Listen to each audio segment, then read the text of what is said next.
हैदराबाद गॅझेटनुसार मराठा समाजाला प्रमाणपत्र देण्याची मागणी मान्य झाली। मराठा आंदोलक मनोज जरांगेंची माहिती। विभागीय आयुक्त आणि जिल्हाधिकाऱ्यांना प्रमाणपत्र देण्याचे आदेश दिले। दगाफटका झाल्यास पुन्हा आंदोलनाचा इशारा। महागाई विरोधात ठाकरेंची शिवसेना आक्रमक। मुंबईतल्या विलेपार्ले पूर्व रेल्वे स्थानकाबाहेर आमदार हारून खान यांच्या नेतृत्वाखाली आंदोलन। आंदोलकांकडून राज्य सरकार आणि केंद्र सरकार विरोधात जोरदार घोषणाबाजी। सातारा जिल्ह्यातल्या फलटणीतल्या श्रीराम सहकारी साखर कारखान्याकडे 16 कोटी थकीत असल्याचा ऊस वाहतूक संघटनेचा आरोप। पैसे न मिळाल्यास तीव्र आंदोलनाचा संघटनेचा इशारा। कष्टाचे पैसे मिळवून देण्यास सरकारने सहकार्य करावं, संघटनेची सरकारकडे दाद।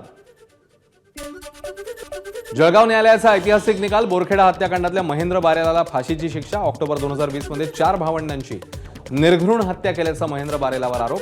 ॲडव्होकेट उज्ज्वल निकम यांच्या युक्तिवादानंतर न्यायालयाने ठरवला रेअरेस्ट ऑफ रेअर गुन्हा। मुंबई अहमदाबाद राष्ट्रीय महामार्गावरील धानिवरी परिसरात पुन्हा एकदा भीषण अपघात। भरधाव ट्रकचं नियंत्रण सुटलं, ट्रक थेट घुसला घरात। सुदैवाने कोणतीही जीवितहानी नाही। काहीच दिवसांपूर्वी याच ठिकाणी झालेल्या दुर्घटनेत 14 जणांचा झालेला मृत्यू। नागपूर जिल्हा परिषदेच्या प्रोजेक्ट ड्रीम अंतर्गत 150 गावात ग्रंथालय उभारणीचं काम सुरू। पडीक इमारतींना पुनर्जीवित करून अत्याधुनिक ग्रंथालयांची उभारणी। जिल्हा परिषदेच्या अनोख्या उपक्रमाचं सर्वत्र कौतुक।